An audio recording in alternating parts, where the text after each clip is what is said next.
Like what, like trust and believe, boo-boo?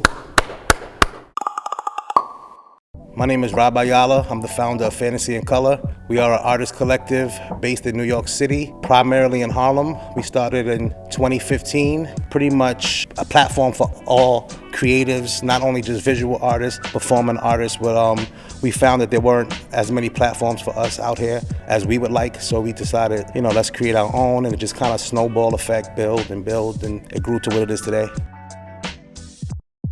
Sometimes people of color are known for graffiti and stuff like that. Sometimes we don't get the same recognition for different forms of art. So to me, it's very important is to always have that representation in my art. I do an abstract kind of art, but when I do skin tones, you actually see there are always people of color, brown, different shades of brown. I think it's very important, even with doing abstract art, to have that representation. The BLOMA event, which stands for Blacks and Latinos of Modern Art.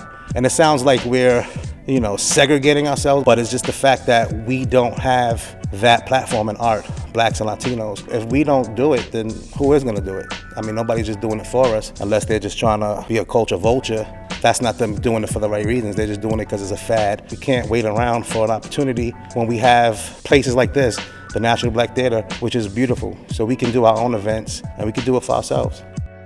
It's like a time capsule, especially when it comes to art. You look back on it and you see, oh, this is what was going on. So if we don't put our culture in the art, it kind of doesn't exist when you look back on it. They kind of show what we were doing, what was going on, what we were about, how did we look. I think it means everything.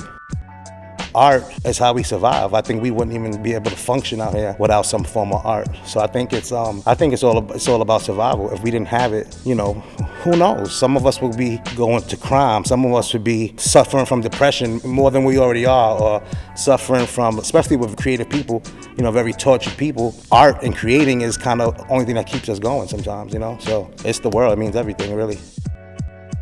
Just the growth of pop-up shop art events in the last few years. 10 years ago, it was not like this. And predominantly, it is people of color doing this because we can't get into these galleries. I think what I want to do is start to take the show on the road, mix and mingle with other artists. Imagine an art tour where we just go city for city like rock stars. Because I do believe that artists are like the new rock stars. I think a visual artist brings more depth. So I would love to just kind of meet more artists all over the world. See, it's a vibe, so I really believe that it's not about where we do our events, as long as we find the like-minded people that we can take this vibe all over the world.